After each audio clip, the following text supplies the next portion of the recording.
യോഹന്നാൻ സ്നാപകന്റെ പ്രസംഗവും യേശുക്രിസ്തുവിന്റെ പ്രസംഗവും തുടങ്ങുന്നത് ഒരു വാക്കിലാണ്: മാനസാന്തരപ്പെടുക. മാനസാന്തരപ്പെടുക എന്നതിന് ഉപയോഗിച്ചിരിക്കുന്ന ഗ്രീക്ക് വാക്ക് മെറ്റനോയ്യ. റിപ്പൻറ്റൻസ് എന്നതിന് ഉപയോഗിച്ചിരിക്കുന്ന ഗ്രീക്ക് വാക്ക് മെറ്റനോയ്യ.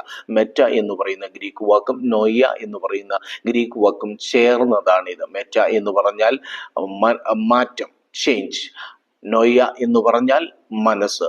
ഒരു മനുഷ്യന്റെ മനസ്സിന് വരുന്ന കംപ്ലീറ്റ് ചേഞ്ചോ, മുഴുവനായ സമ്പൂർണമായ മാറ്റത്തെയാണ് മെറ്റനോയ എന്ന വാക്കുകൊണ്ട് ഉദ്ദേശിക്കുന്നതെന്ന് ഒരു തരത്തിൽ പെട്ടെന്ന് ഒന്ന് പറയാം. എന്നാൽ അതിനേക്കാൾ ആഴമുണ്ട്. മാനസാന്തരം എന്നതുകൊണ്ട് ഉദ്ദേശിക്കുന്നത് എന്താണ്? കേവലം മനുഷ്യന്റെ ജീവിതത്തിലെ പാപത്തെക്കുറിച്ചുള്ള പശ്ചാത്താപം മാത്രമല്ല അത് ഉദ്ദേശിക്കുന്നത്. അകമയുള്ള മനുഷ്യന്റെ ചിന്താഗതിയുടെ, അവന്റെ മുമ്പോട്ടുള്ള യാത്രയുടെ സമ്പൂർണ്ണ മാറ്റമാണ് ഉദ്ദേശിക്കുന്നത്. എങ്ങനെയെന്നാൽ, പഴയ നിയമ കാഴ്ചപ്പാടിൽ ദൈവത്തിന്റെ സാദൃശ്യത്തിലും സ്വരൂപത്തിലും മനുഷ്യൻ സൃഷ്ടിക്കപ്പെട്ടു, ആദം സൃഷ്ടിക്കപ്പെട്ടു.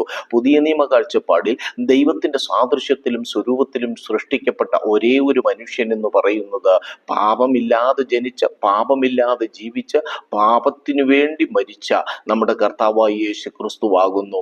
അപ്പോൾ അതുകൊണ്ടാണ് പൗലോസ് പറയുന്നത്, നിങ്ങൾ ഈ യേശുവിനെ പോലെയാകണം. നിങ്ങൾക്ക് യേശുവിന്റെ സാദൃശ്യത്തിലേക്ക് നിങ്ങൾ വരണം, യേശുവിന്റെ സ്വരൂപത്തിലേക്ക് നിങ്ങൾ വരണം. കാരണം ദൈവത്തിന്റെ സാദൃശ്യത്തിലും സ്വരൂപത്തിലും ജീവിച്ച ഒരേ ഒരു മനുഷ്യൻ കർത്താവായ യേശു ക്രിസ്തുവാണ്. ആകയാൽ മെറ്റനോയ, കംപ്ലീറ്റ് മാറ്റം, ഒരു കംപ്ലീറ്റ് ചേഞ്ച് മനസ്സിന് ഉണ്ടാകും എന്ന് പറയുന്ന മാനസാന്തരം എന്ന വാക്കുകൊണ്ട് പൗലോസ് ഉദ്ദേശിക്കുന്നത്, അഥവാ ദൈവവചനം ഉദ്ദേശിക്കുന്നത്, ദൈവത്തിന്റെ സാദൃശ്യത്തിലും സ്വരൂപത്തിലും സൃഷ്ടിക്കപ്പെട്ട ഈ യേശുവിനെ പോലെ ആവുക എന്നുള്ളതാണ് മെറ്റനോയ. മാനസാന്തരം എന്ന വാക്കുകൊണ്ട് ദൈവത്തിന്റെ തിരുവചനം ഉദ്ദേശിക്കുന്ന ഒരു കംപ്ലീറ്റ് ട്രാൻസ്ഫോർമേഷൻ, ഒരു വലിയ മാറ്റമാണ് ഉദ്ദേശിക്കുന്നത്.